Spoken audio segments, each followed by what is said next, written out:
Tubos sonoros são tubos que contêm uma coluna gasosa no seu interior e que podem vibrar quando estimulados por uma fonte de vibração posicionada na sua extremidade aberta, que nós chamamos de embocadura.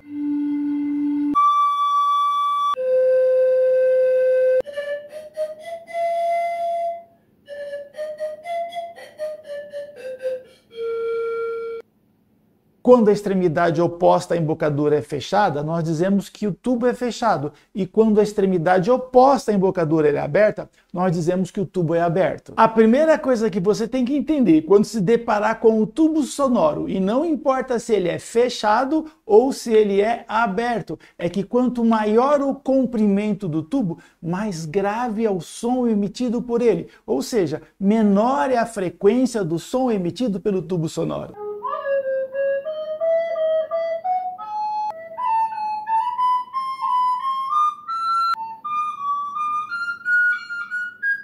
Na flauta pan, nas flautas andinas, que recebem diversos nomes dependendo da comunidade, a gente encontra diversos tubos, um fixado ao lado do outro com diversos comprimentos. Então, você assopra cada tubo na embocadura e você vai ter diversas frequências.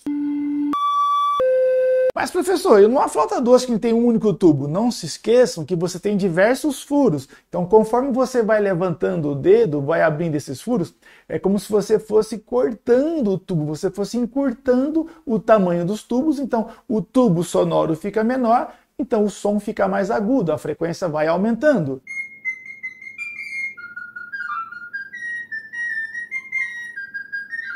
Vamos falar então um pouquinho sobre a teoria envolvida aqui quando você assopra um tubo sonoro. A vibração provocada na embocadura do tubo, ela gera um turbilhonamento do ar na entrada do tubo, o que gera uma vibração da coluna do gás em uma ou mais de suas frequências naturais de vibração. Mas professor, o que o senhor quer dizer com frequência natural de vibração? A frequência natural de vibração ou as frequências naturais de vibração de um corpo, de um sistema, são as frequências nas quais o corpo ou o sistema consegue vibrar com mais facilidade. Isso acontece com qualquer corpo, e inclusive isso determina o funcionamento de qualquer instrumento musical. Quando você bate na corda de um violão, por exemplo, ela vai vibrar em uma das suas frequências naturais de vibração. Observe o que eu vou fazer com essa taça. Eu vou excitar a borda da taça, ela vai passar a vibrar com maior amplitude em uma de suas frequências naturais de vibração e vai emitir um som. Isso nós chamamos de ressonância.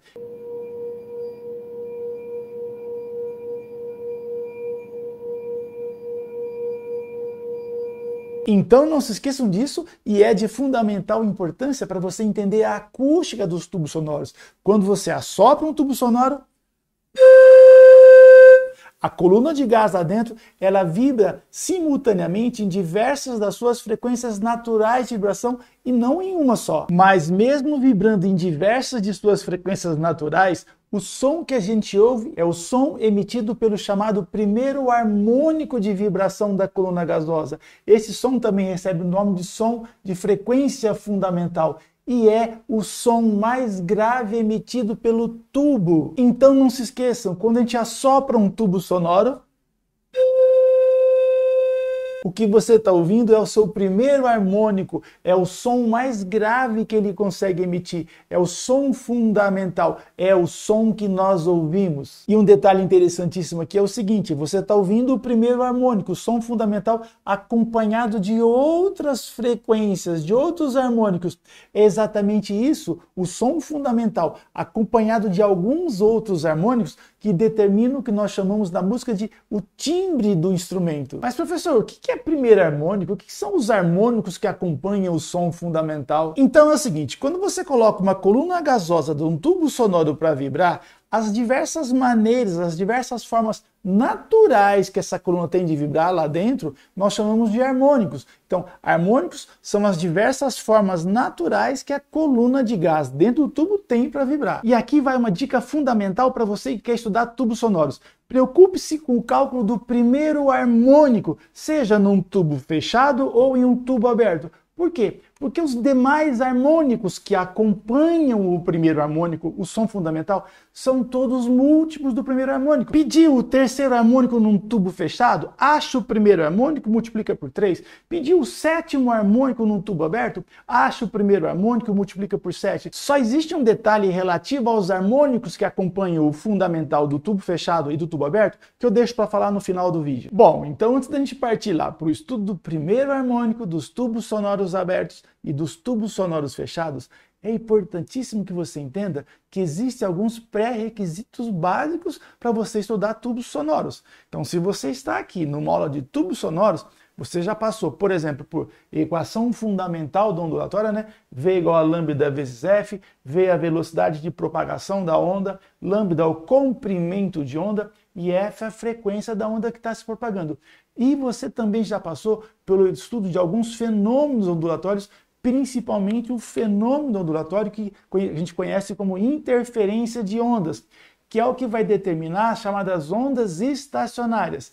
E, gente, onda estacionária é exatamente o que explica o funcionamento, por exemplo, de qualquer instrumento musical, seja ele de cordas ou de sopro. Então, antes da gente partir diretamente para o estudo dos tubos sonoros, dos harmônicos emitidos por um tubo sonoro, vamos revisar rapidamente aqui o que são ondas estacionárias e como se determina o comprimento de onda das ondas que se propagam dentro do tubo. Por que isso? Porque ele vai te dar a figura de interferência. Por exemplo, numa questão como essa, vai te dar um tubo sonoro dizendo que é o quinto harmônico e para você poder resolver, você vai ter que achar o comprimento de onda que se propaga ali dentro. E é exatamente aqui que está a principal parte na resolução do problema de tubo sonoro. Determinar o comprimento de onda olhando lá para a figura de interferência. Tá, então o que é mesmo, professor, interferência? O que são ondas estacionárias? Vamos lá. Imagine a seguinte situação. Você tem uma corda tracionada, esticada, e duas ondas se propagando em sentidos opostos nessa corda.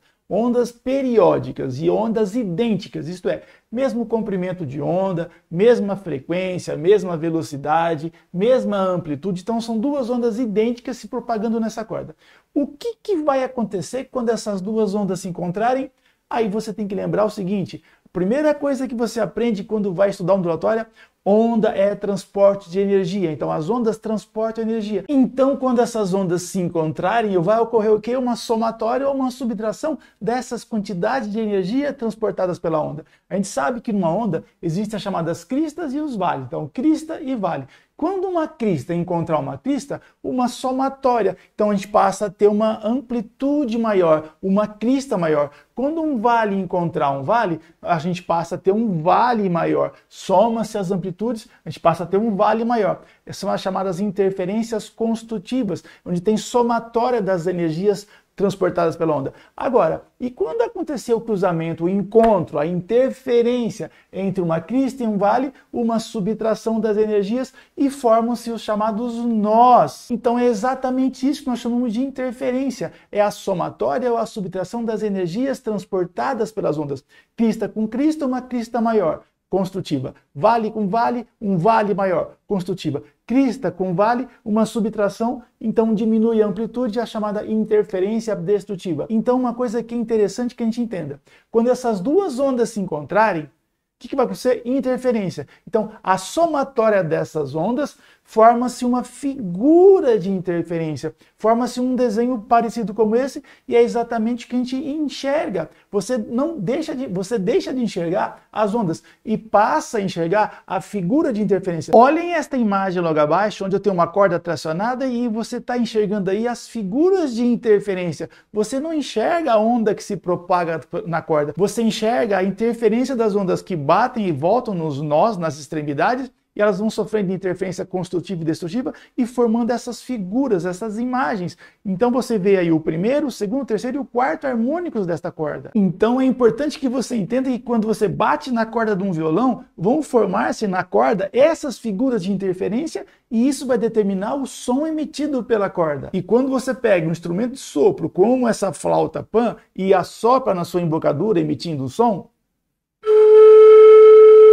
formam-se no interior do tubo essas figuras de interferência. E agora aqui vão alguns detalhes que é importante que você entenda. Primeiro, ondas estacionárias não são ondas. Ondas estacionárias são resultado da interferência das ondas que se propagam, são figuras de interferência. Então não se esqueçam, vocês deixam de enxergar as ondas que se propagam ali dentro e passam a enxergar esta figura, mas não se esqueçam disso, as ondas elas continuam se propagando aqui dentro, onda indo, onda voltando, e você está enxergando o resultado, a interferência entre elas. Segundo, aqui quando se mexe com tubos sonoros, nós estamos trabalhando com ondas sonoras, e a gente sabe que o som no ar, nos gases, é uma onda longitudinal. Então não se formam cristas e vales, formam-se compressões e rarefações, mas que podem ser representadas também através de crista e vale. Então isso aqui é uma representação geométrica do que acontece dentro do tubo sonoro.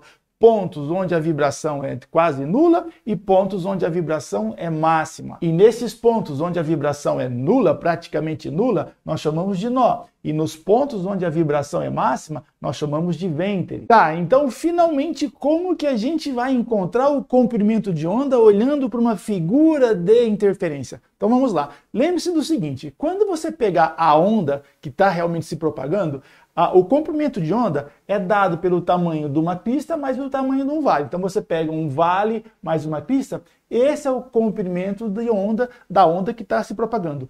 Quando ocorre a interferência, vão se formar os lóbulos, nós chamamos de lóbulos, ok? Tá, então, é como se você pegasse então, uma pista mais um vale. Então o tamanho de dois lóbulos vai sempre determinar o comprimento de onda das ondas que estão se propagando. Então, lá na onda, uma crista e um vale. Aqui, sempre o tamanho de dois lóbulos. Então, cada dois lóbulos, um comprimento de onda. Então, por exemplo, nesse caso aqui, no quinto harmônico, se você tivesse que achar o comprimento de onda, mas para que mesmo, professor, achar o comprimento de onda?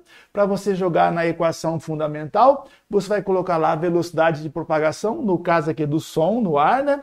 O comprimento de onda você vai tirar dali, vezes a frequência, e vai determinar, no caso aqui, a frequência do quinto harmônico. Tá? Então, como que eu faria? Sempre o tamanho de dois lóbulos. Você vai pegar a distância desse nó, né, até esse nozinho aqui, sempre a distância entre dois nós não consecutivos, né? Então sempre o tamanho de dois lóbulos. Então pegou dois lóbulos, vai dar o comprimento de onda deste quinto harmônico. Coloca aqui o comprimento de onda do quinto harmônico, coloca a velocidade de propagação do som no ar e acha a frequência do quinto harmônico. Agora é só você lembrar daquele detalhe, né? Em tubos sonoros, qualquer harmônico é sempre múltiplo do harmônico fundamental, do primeiro harmônico. Então pega esse valor, divide por 5, você já tem ali a frequência do primeiro harmônico, o som fundamental emitido por esse tubo. Por isso a importância de você saber achar o comprimento de onda lá na figura de interferência.